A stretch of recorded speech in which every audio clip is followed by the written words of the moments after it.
welcome to the Rangers Wire podcast. Today is Thursday the 23rd of July. I'm Gary and I'm joined by Dex again. How are you doing, mate? I'm all good, Gary. Happy to be watching the Rangers again. How's it going? Yeah, good, mate. I was at Ibrox with you yesterday. Good to do it. So what we'll do today is we'll discuss briefly, because I think you can overanalyse pre-season friendlies. We'll briefly discuss the pre-season result of the friendly against St Etienne, and we'll speak about some transfer news and some other club-related news. So I just want to, Dex, first of all, read the lineup out and get your assessment on that, see any surprises. So Pandur in goals, McCrory at right back, Romans left back, centre back pairing of Fernandes and Godfrey, captain Godfrey, midfield two of Chakwan and Neil, with given us the width was Diamandi and Curtis, and Shankland and Chermiti up front. What jumps out at Dex? Well, I think we all know Godfrey being captain.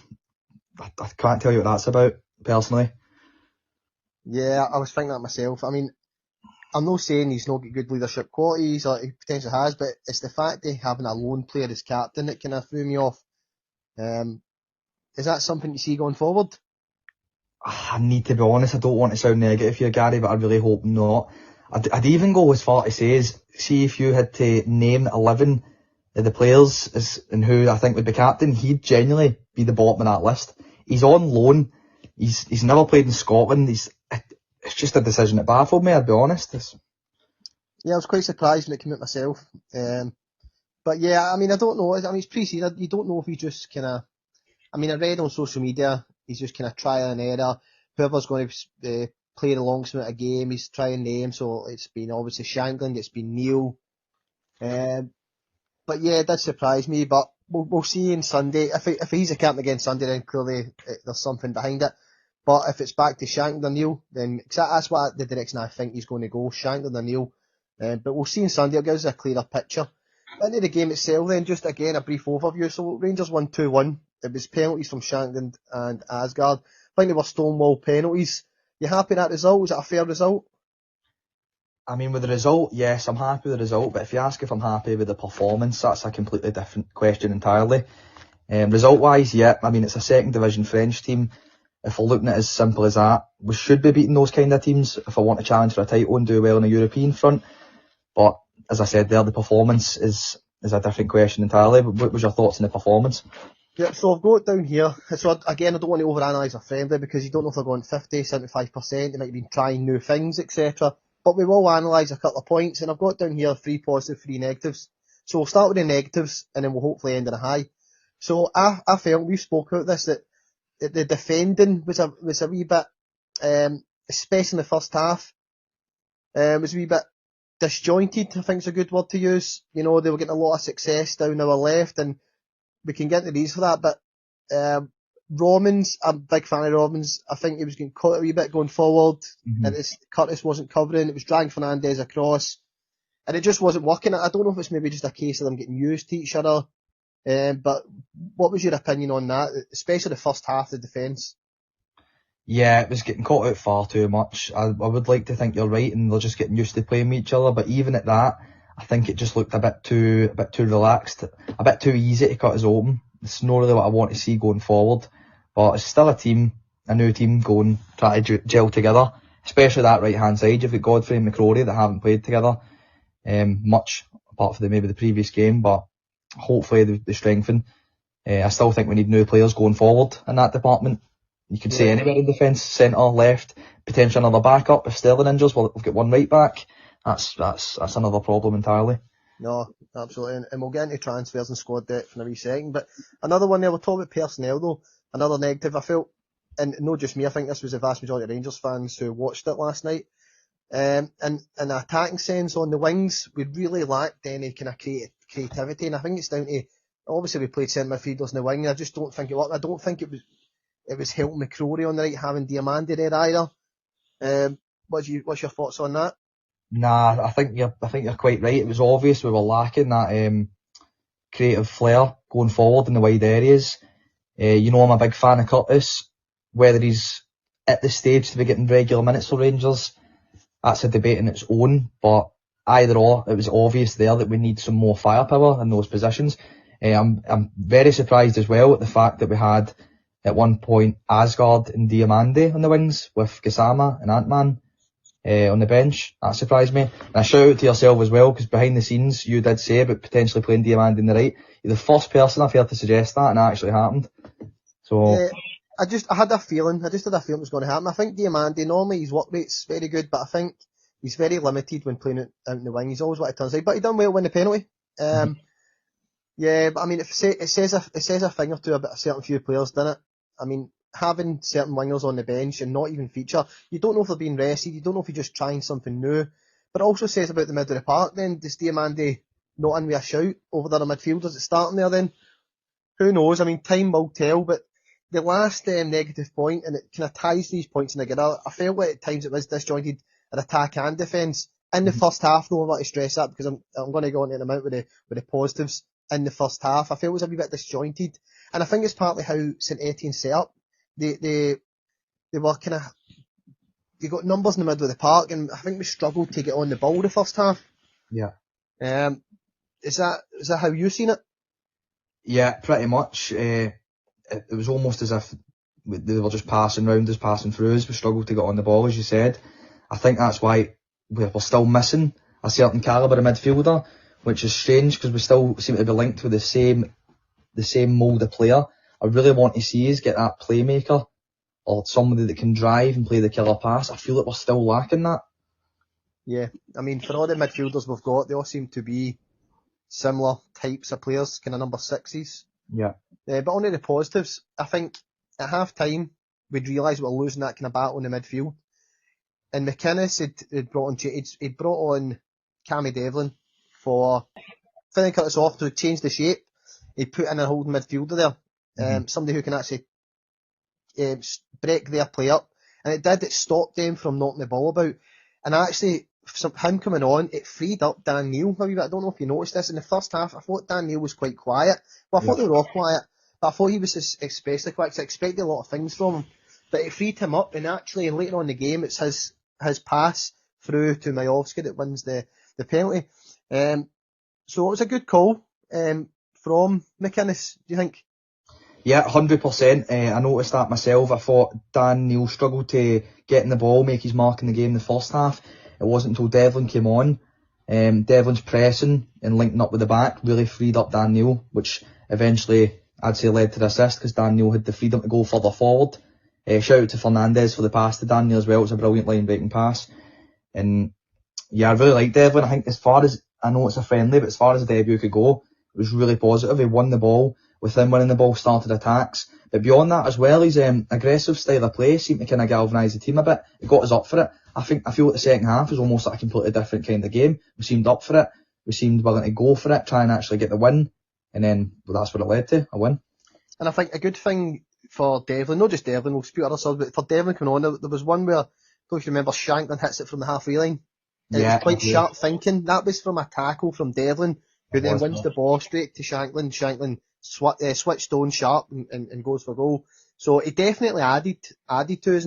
And it's funny because some Rangers fans were kind of split with Devlin when he was signing, but then he seemed surprised when he came on and started tackling everybody, as if people's not seen him. That's what he brings last season. That's what he's going to bring to Rangers. And sometimes we do need that. Yeah, 100%. A lot of times, because league titles and trophies can be won and lost in those big high pressure games. I feel like a signing like Devlin brings you somebody that can weather the storm in those games. We all know what kind of player we're getting with Devlin. I don't really like the comparisons when people say, oh, it's just another corner baron. For me, it's not. He's a different than corner baron. He's got a lot more character and personality, as well. He's a bit rougher, a bit more aggressive, and he's a player I'm happy to have at Rangers. I think one of the key things watched him yesterday was off the ball. He's constantly pointing, shouting. He's very vocal, and I think our midfield really lacked that last season. So I think he brings that as well. Aggressive and his leadership qualities. Yeah. Is he a starter for you next season or this season?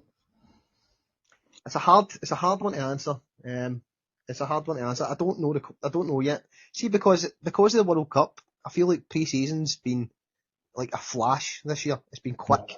That was the first pre-season we've seen, because obviously behind closed doors. So I've not really made my mind up, or And plus, we don't know who's coming in. We're going to get a goal scorer number 8 as well. So we don't really, I can't decide that yet for myself. But for certain games, like, certainly, he would be the first name in the team sheet. And when I say certain games, I think European games, going to Parkhead, etc. He's the type of player I would like in there. Yeah, I completely agree. Those old firm games, Hibs and Hearts away, Aberdeen, you feel like he's almost a player that could thrive in those games. Yep, absolutely. And I think, talking about performances for the subs there, I think Asgard's going to get a wee mention as well. I've been quite a critic of Asgard last season. I just feel, you can tell he's a good player, he's a good technical player, but he likes a lot of time in the ball, and I can't quite fit, where would I fit him in the team either right now? Like, where's his best position? He played in the wing a bit last season. I don't think he was great there. There's something about him that I like, if that makes sense. Yeah, totally. Asgard's not short of critics, his time at this club. I think that's why people criticise him so much, because there's clearly a player there. He's clearly got tremendous technical ability, but it's just how can you utilise it in Scotland, and then now more so under McInnes. Where does he play? I know, and McInnes is a type manager, he demands everything in every match. That's why his Hearts side last season, they went undefeated in the league at home. They're grafters. And I felt last time, I remember I was highly critical of Asgard. I can't remember the exact game, but he was letting players run after him. He wasn't defending. Yeah. And I don't think McInnes will stand for that. So if Asgard can add that to his game, then certainly there's a future for him at Rangers. Yeah, 100%. I really hope he does implement that at his time at Rangers, but it's a strange one because I can't see him in the midfield too. There's no capacity in which I can see him in that midfield too. And then I'd probably see him more as behind the striker, but funny enough, that's the most saturated position we've got, is the forwards. We've got potentially 4 players there fighting for the same position. He done okay in the left, but I don't know if I can see him in the left going forward. But as you said before, he did do well. He linked up, he converted the penalty. There was a lovely little back heel pass. It started a lovely attack. Hopefully we see more of the same going forward. Yeah, exactly. Somebody's actually just put a comment on Twitter there, something I posted about Asgard, and I'm just going to redo it because it's quite interesting, relevant to what we're speaking about. Speaking about Asgard, he says, if you want to see a wonder goal every 6 weeks and a few nice touches in a game, then he's your man. But if you want someone to run through brick walls and drag your team into a pitch, then he isn't. And that's quite a fair assessment of Asgard, I think, based on last season. 100%, but I'm glad you said that then, based on last season, because McInnes is a manager that hopefully inspires every player under him to run through walls. So if we see that for Asgard, as well as his technical ability, there's a real player there, but whether we will see that, time will tell. Yeah, no, definitely. So we'll move on. So what I don't want to do is overanalyse a pre-season friendly, because you know, I was at the game last night. There was guys sat with me, and they were writing off certain players. So I'm not going to too much, but the only one I'll go into here is Ross McCrory. Ross McCrory going forward wasn't great yesterday. His crossing was poor, to say the least. Yeah. But I think with a better winger, with an actual wing in front of him, it might take some of that responsibility of getting the ball into the box off him. So we'll move on for the game. It was good. We got a win. Minutes in the leg. The side's starting to take shape. So that's a positive. But we'll move on. McInnes 3-match ban with a further suspended. Was that fair? Did you think it was going to be worse? Better? I say, again, I don't know if I'm biased here, but I think it's ridiculous. I think they're almost making an example for him speaking out, because he had every right to say what he wanted, really. Like, I've spoke to you in depth about that decision, and I think it was massively wrong. And I know it's hard to blame referees all the time, because they get it right, they get it wrong. It's the hardest job on the pitch, realistically. But if that decision costs you a league title, you're not going to be happy about it. I think they're trying to make an example, and I disagree with the decision. Yeah. What's your thoughts on it? I actually thought it was going to be more than that, as mad as that sounds. I'd just gone off of the Elliot Watt. He got 4 games. So I was thinking probably maybe round about 4 games without a suspended. But 3 games, Rangers are appealing it, so we'll wait and we'll see the outcome of that. And we'll move on for that discussion, and hopefully we get news on that in the coming weeks. But on to transfers then. So some of this is not exactly breaking news, but McCausland heavily linked with a move to a Portuguese side. I mean, I think we're all in agreement that his time at Rangers is up. Yeah, he's not got a future here. Started bright for a brief amount of games, but it just dwindled out. It rightly got sent on loan. Didn't even do too well over there. I'd be happy to just get him off the wage book, to be honest, Gary. Aye, no, I'm the same. Me, you, and I think thousands others. Yeah. Danilo Botafogo, loan option to buy. Personal terms agreed this morning. Yeah, I wish it was just a straight transfer, to be honest, because if he gets a bad injury there, which is more than likely, do they execute that option? Probably not, but as long as they're covering his wages, but to be honest, let's be honest here, that's been a failure of transfer. I'm sure it was 6.5 million. When he's fit, there's a player there, but for the money spent, it's just not worked out, and I wish him all the best in the future. Yep. Another one I want to speak about outgoings is John Souttar. It seems to have went a bit quiet around John Souttar. It has been quiet. I got told yesterday that he was pictured back in training, so I'm not sure what's happening there. As we've said before, that we wouldn't mind seeing Souttar in a McInnes team. Souttar's had a terrible season last season, let's be honest, he did, especially in that second half. It was clumsy, he looked short of confidence, there was blunders galore, but we know Souttar at his best is a top class defender, that's just a fact. Honestly, I'd like to keep him personally, just to see if we can get that under McInnes, but we'll see what happens. Well, I think right now I would like to keep him just purely because there's nobody to replace him yet. Until we get a replacement, because we're very, very light at the centre back position. And I want to take you back to the words of McInnes yesterday after the match, his presser. He says he's something along the lines of expecting 2 in before Sunday, with a further 1 in before the Dundee United league opener. And one of the and he did say as well, sorry, that he feels that we've maybe hit the post with a couple of incomings. And one that I think he's talking about is Diawara, the centre back. Yeah. Diawara's this morning, it's reported he's agreed terms with AC Milan, so I wonder if that's maybe the transfer that he's speaking about, and I wonder if that's maybe why John Souttar transfer talk has calmed down a bit. Yeah, that would make sense. I did see that. It's a shame and all, because he's meant to be a really top class defender. I'll be honest, I've not seen much of him, but I have heard good things. But let's be honest, even if you're not guaranteed minutes, if a team like them come calling, it's hard to say no. Yeah, well, Milan, nice place, innit? Glasgow used to be a nice place, but not so much in recent years. I'd take Milan. Another one that it looks like it's getting away. I'm not sure. On Twitter, it's changing every couple of hours. Is Jens Dahl. So you'll read one thing from a journalist down in Wales. It says he's booked in for a medical. You'll read another thing from a journalist in Scotland saying that he prefers Rangers and he's stalling on a deal to Cardiff. To be honest with you, I'm probably sick of speaking about this now. So I don't really share it or engage in it in social media now. I'll just let that play its course. But I would be disappointed if we lost out now to Cardiff. I'm not going to lie. Yeah, it's becoming a bit of a saga now. It is. It's back and forward. But he is a player that I've been looking at, and I really think he'd bring a lot of quality to Rangers. He's the calibre of player we need.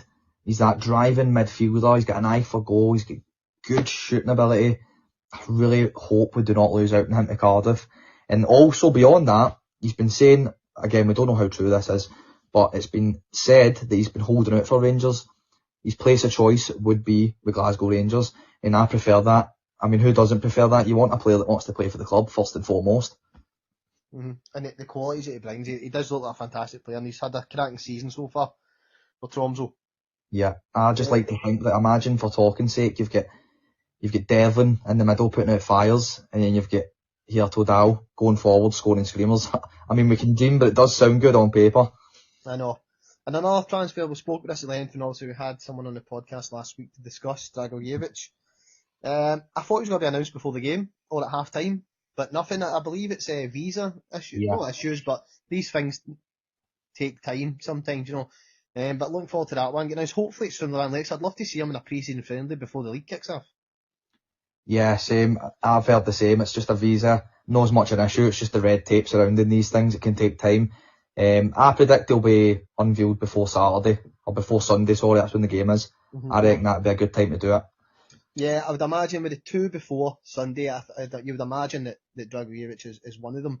And that takes the next question then. So if there's another 2 before Dundee United then, what is your priority positions for the 2? Well, yeah, I don't know what it is, but I tell you, I hope it's a winger, Gary, because we're in desperate need of a winger. But then again, also centre-back. Take your pick. What do you think we need more? I know. I mean, there's another 2 positions to fill there, so it could be a centre-back and a winger, potentially.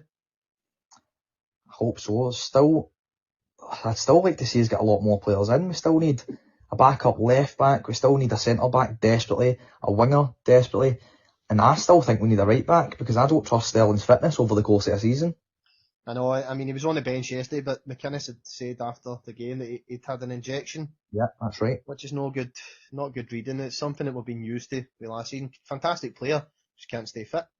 Mm-hmm. And talking about fullbacks as well, Roman's on the left. We've only got one left back. Yeah, that's crazy. If for talking sake, worst case scenario, right now if he gets injured, what do we do? Just throw Sterling in there and hope for the best? Be a bit of a panic situation, that. And I know, and that's and that's probably what would happen. Can't rely on that. You cannot. So hopefully for the window closing, you're hoping that we've got 4 centre backs, 2 left backs, 2 right backs, wingers. But we'll see. I mean, there's still time for the window as well, and depending on what happens with Europe as well, might shape what we do in the window and how. I mean, the likes of Mikey Moore, how does he run his pre-season? Spurs, you know. Yeah. And he done an interview with Tottenham TV yesterday, and he referenced Rangers in it, said that he loved it at the club, big club, etc., etc. So he's obviously. I think if he was to get told he's going out on loan, I don't think he would be opposed to coming back to Rangers. No, I wouldn't. He seems to love Rangers, and Rangers love him. I'd happily take him back. I mean, who wouldn't? I do hope we see him back in the blue one day. But I do think, for some reason, I think, from Tottenham's point of view, they maybe want to see him, because it was I'd say he succeeded. I don't know who'd disagree, he succeeded. I got Young Player of the Year. I think they'll go for a league above. Potentially, maybe like Germany. I could see him performing in a league at that. I don't know, but I do think as Tottenham, they'd be wanting to see him in a higher standard of league. Yeah, that's what I've said all along. I don't think he's got much more to prove in Scotland. Obviously, he could have won something. However, he's proved himself there. Young Player of the Year. I think he could probably then now try and prove himself at a higher level for Tottenham. I think that's what they'd be looking for, but we'll wait and see with that one.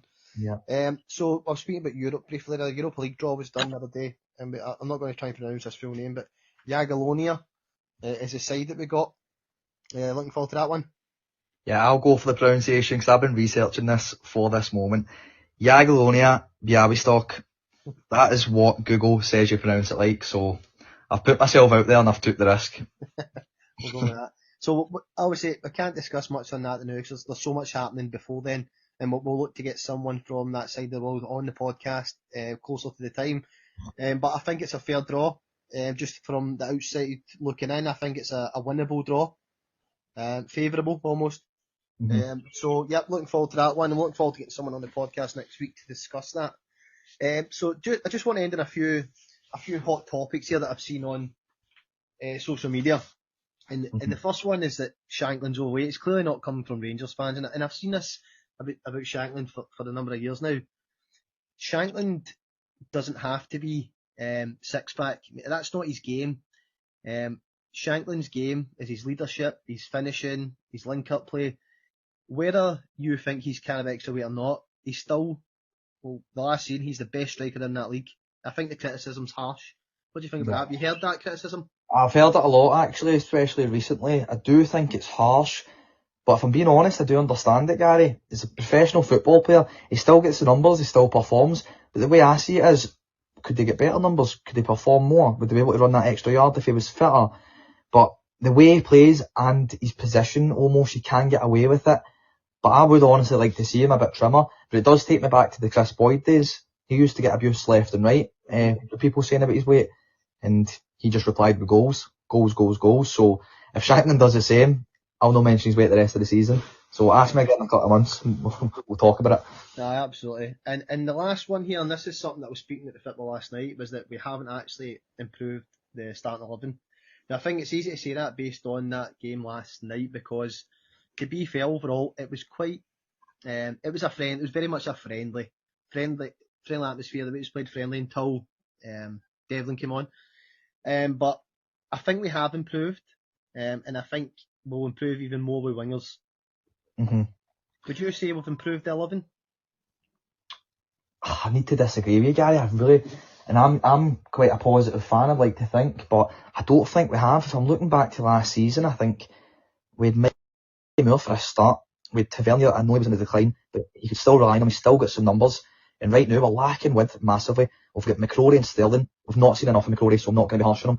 But I don't know whether they'll be able to recreate what you get from Tav. But as it stands right now, I don't think we're far off it. But I don't think we've improved from last season. I can't say we have, honestly. Well, hopefully we have, because we finished third last season. But We're there's still still fine. time in the window, Yeah. and there's still, I think the later the window goes, that's when we'll get the kind of big hitters in, the wingers that cost more money than other positions to fill. Well, that's all we need. I don't think we're far off it. Like for example, I think when I spoke earlier about the second half when Devlin came on, it really, for me, changed the game, changed the pace of the game, changed the way the team were reacting. And so for me, beyond that, if you get a player that's going to play like that and get the fires up, now if you can get one, ideally two wingers that can then give you that attacking outlet, that can go and get your assists, drive at a man, get you the goals. Because we're getting there, we're getting the depth, we're getting the positions, but for me, we're just two decent attacking outlets away. If we've been seeing a massive improvement, I hope so anyway, but that's what I believe.